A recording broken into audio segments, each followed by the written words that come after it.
Hello and welcome to this Lightroom tutorial. Today we're talking Instagram. Specifically, how you can edit your photos in Lightroom so that they have the maximum impact once you upload them on Instagram. So, key thing to understand on Instagram is that phones are viewed in portrait orientation. So the best posts you can do are also in portrait orientation because they take up the most screen space and have the most impact on its viewer. You can also go for a square format on Instagram, that also works quite well. But I'd advise you not to go for landscape orientation because the photo ends up looking quite small and doesn't have the same impact on the people seeing it. So the key message here is a question of workflow. Most photographers will edit their photos in Lightroom and Photoshop, export them onto their computer, transfer them over to their phone, and then upload them on Instagram. The problem with this is that Instagram, the app, will rescale the photo and then you have no control or preview over the final result before it's already too late and it's live online.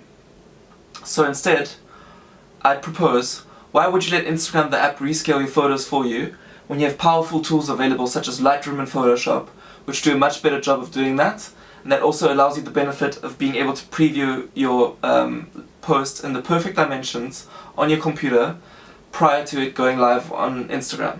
So let's head into the software and I'll show you a few tricks on how to make that happen.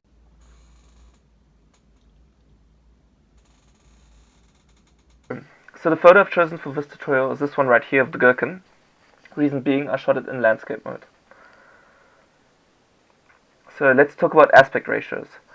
So my Canon camera shoots all photos in 3:2 and Instagram allows as a maximum portrait orientation an aspect ratio of 4:5. So what I like to do is I like to export multiple versions of the same photo. So I'm just going to export one full version in higher resolution and then another one optimized for Instagram. So I'm going to export this one. And then I'm going to move on to optimizing the photo for Instagram. Reason I create two versions of the same photo is because there's uses beyond Instagram. It's great to have the full photo the way you intended it to be in high resolution because maybe you want to use it for printing one day or various other uses. And now let's move on to creating a version for Instagram. So like I had mentioned, the maximum dimensions are 4:5 and that's exactly what we're going to select. Quick tip in Lightroom, by hitting the X button on your keyboard you can change quickly between landscape mode as well as portrait mode. And portrait mode is the one we're after, so I'll keep that one selected. And now we need to recompose our shot in a 4:5 format. I like it like this, with a bit of sky on the top and some foreground interest with these buildings right here. And in 4:5, I think the photo works just great too. So I'm going to hit done. And let's create our Instagram optimized version. So hit right click again and head into the export menu. And then let's scroll down into these sub menus. And there's a very interesting one, specifically image sizing. So if you tick the resize to fit option and set this drop down menu to short edge, you can set the pixels you want on the shorter edge of the photo, which is this one here. And the maximum that Instagram allows, and which is also the size that Instagram would resize your photo to, is 1080 pixels in width, irrespective of whether you're shooting landscape, square or portrait. So that's what we're going to keep selected. So this option works for square and portrait photos. Then hit export.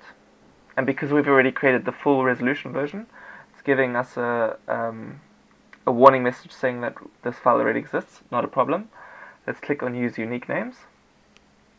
And then we should have two versions of the photo in our folder that we usually export our photos to. So I'm just going to head over there on my computer quickly.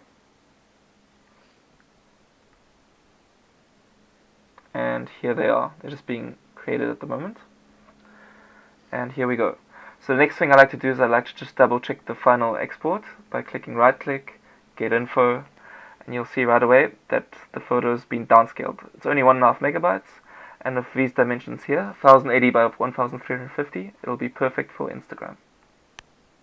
Alright, thank you for watching. I hope you enjoyed this Lightroom tutorial and I hope you learned something and that it comes in useful in your future Instagram posts. If you enjoyed this video and be interested to see more tutorials just like this, as well as if you're interested in joining me behind the scenes as I photograph London and various other places in the world, I'd appreciate it if you'd hit that subscribe button below, as well as like and comment because it really makes a difference. Anyway, hope you enjoyed watching, and I hope to see you in the next video. Bye for now.